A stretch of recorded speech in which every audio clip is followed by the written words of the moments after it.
Hello everybody. I know it's been a little while since the last upload, but I'm back today, and today is actually going to be the first in what is likely going to be a series of a couple of videos where I'm going to be showing you how to take just a straight up split log like this and turn it into a actual functioning bow and arrow.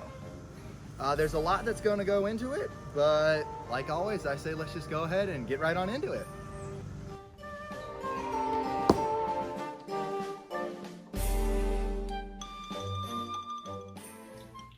So before we can even begin touching the bow stave I've got here, what we need to do is we need to figure out what's called your draw length.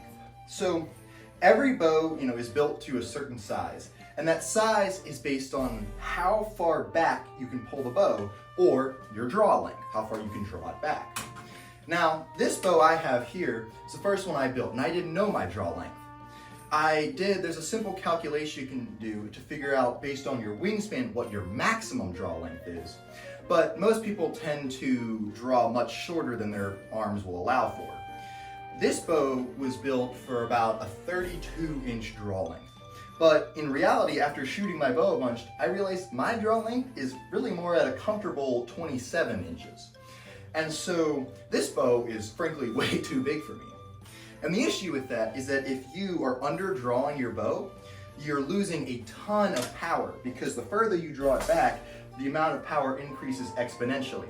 I overbuilt the bow because I was really afraid of overdrawing it, because if you pull your bow too far back, well then you run the risk of snapping it and it shattering everywhere.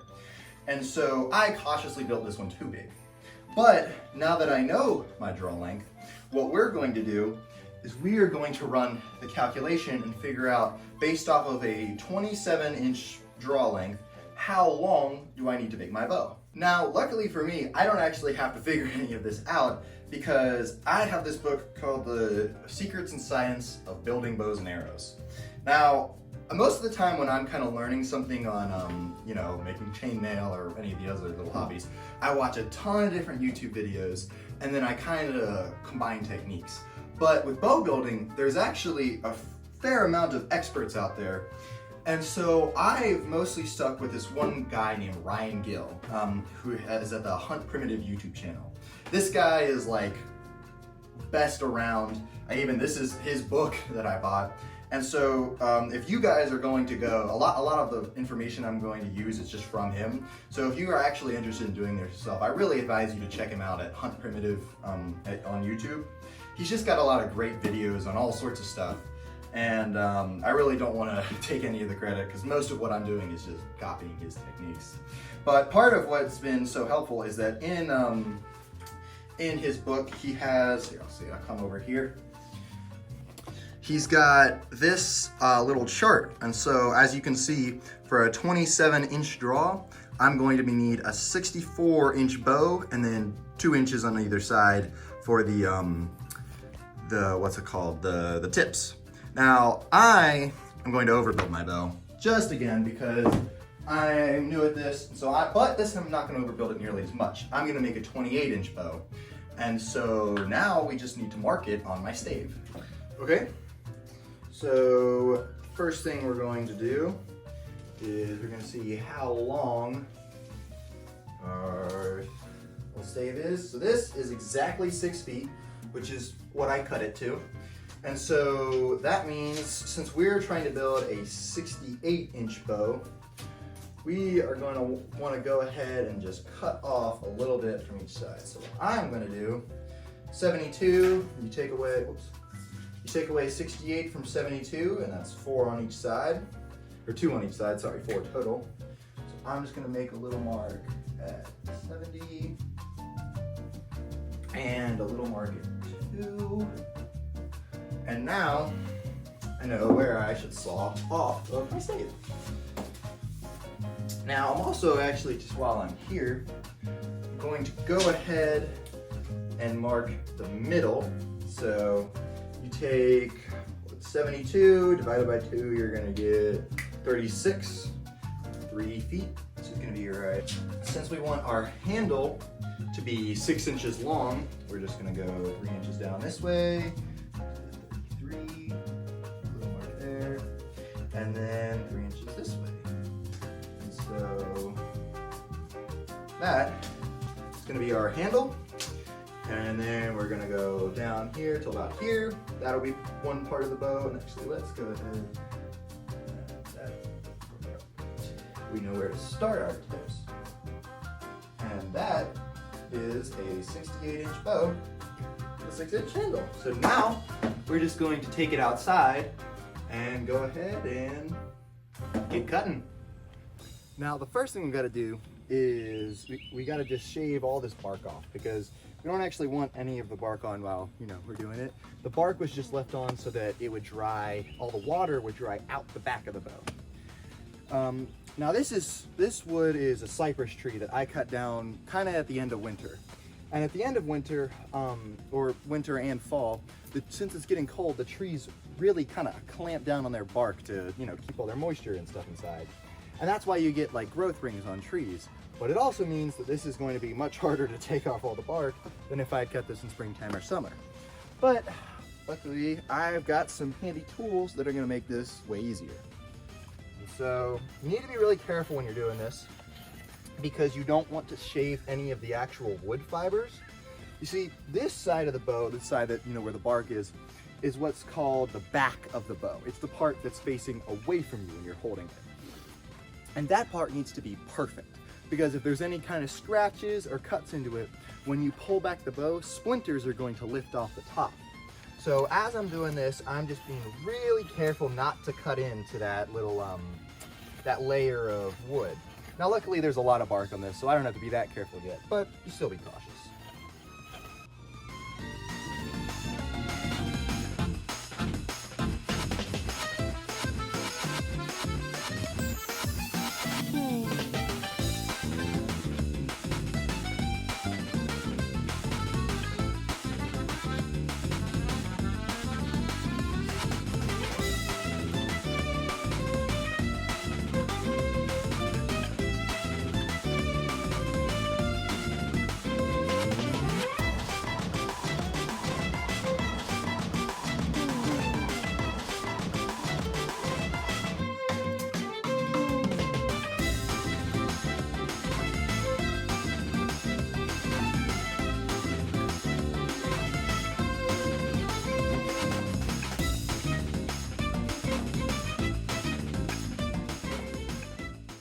And that is about good.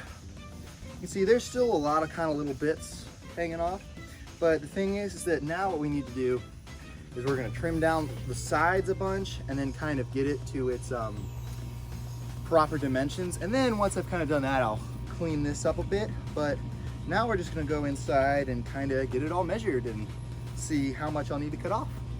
Now, just before I measure it though, I'm going to go ahead and see how it's also kind of rough, although the belly of the bow, which is the side close to you, it's pretty rough. So what I'm just going to go ahead and do is plane it out so it's all smooth and flat. That way my markings will be way easier to see and make.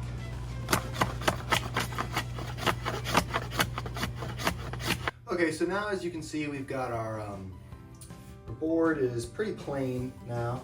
And so I went ahead and remarked just the middle, just in where the handle will go, just because I tore it off when I was, trimming it down. But now what we're going to do is we're going to figure out how much we need to cut off the sides. So I want this bow to be about 1 3/4 inches thick on the sides until it tapers to about 1 inch at the end. And so right now, if we look, our bow is about 3 1/4 inches thick. Now, obviously, you can see it's tapered. It kind of tapers up as the tree, gets towards the top of the tree. But we can still, draw our outline. So the first thing we're going to want to do is remark where our knocks are going to go. Here at 70.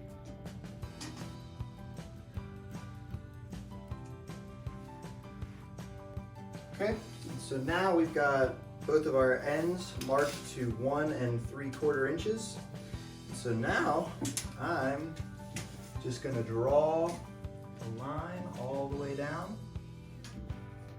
Since we've got both ends marked to 1 3/4 inches. What I'm gonna do, just to make drawing lines straight down and easy, I'm just gonna take this piece of string and I'm just gonna tape it to my bow. And then I'm gonna take it to the other side, and then make sure that this is laying plain. Take out this slack. There we go. Now that'll draw a straight line down my bow. Lightly follow.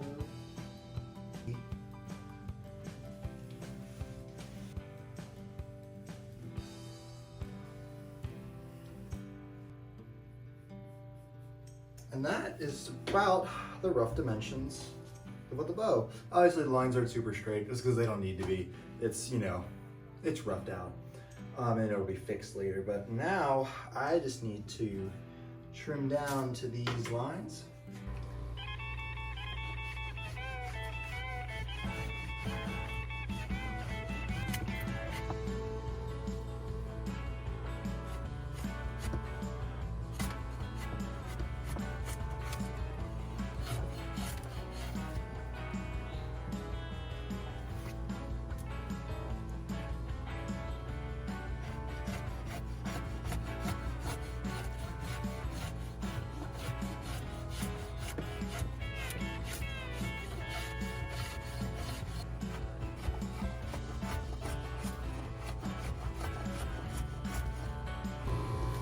But it's hot, but I did it. It's done.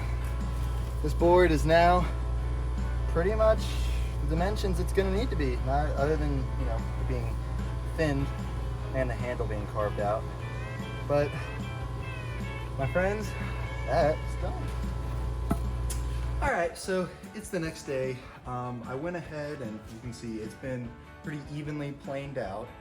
And so we've got about 3 things left to do before this is pretty much done. What we're gonna do right now is we need to just cut off the extra 2 inches on each side. And then we're gonna take it back down to my little workshop. We're gonna trim it down to get to the handle. And then we're also gonna add a taper to the sides. I'm just gonna go ahead, cut down these sides.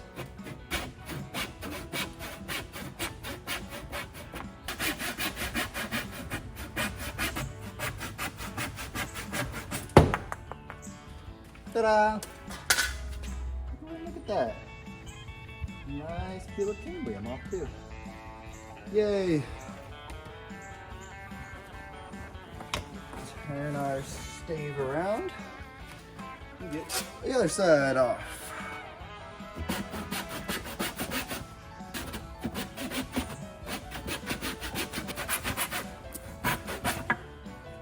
Yay! Another lovely layer peeled off. Alright.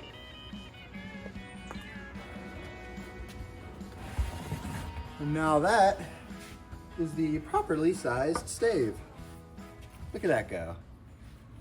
Okay, so I went ahead and marked down. Basically, the way the taper is going to work is that this is 10 inches from the end of the bow. And then over the course of 10 inches, it's going to taper from about 1 3/4 of an inch to 1 inch. And then I'll carve the knock into this part down at the end here. But I went ahead and did this on this side, and I went ahead and did it on this side. So now I just need to trim that down. Okay, and so now you can see how we've got this nice taper that comes out. I'll grab my ruler.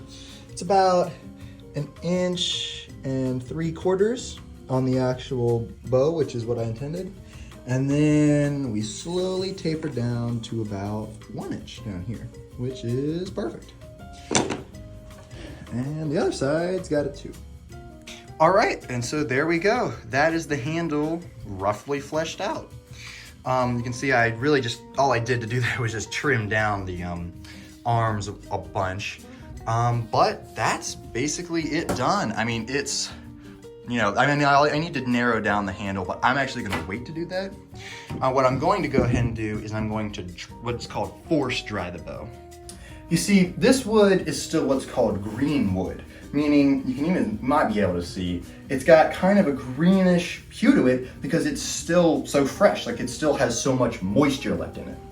And the issue is that if you try and bend wood that still has moisture in it, the belly fibers of the bow, the side that faces you, those fibers all get compressed. And so then, instead of the bow snapping back and then that shooting the arrow, it just stays compressed and gets really sluggish and not powerful at all. And so the next step of the process is we're going to build a fire as long as the bow, and we are going to evenly dry out the bow over a couple of days to get every bit of moisture out of it. And so that is what we are going to be doing in the next video. But yeah, I'm very happy with it. It's pretty much my wingspan length. It's way prettier than the other. I mean, you can already see that the other one isn't nearly as pretty. And this one looked way uglier when it was in this form. But I'm pretty happy, and I think this is gonna turn out to be a very nice bow. So I'll see y'all in the next one.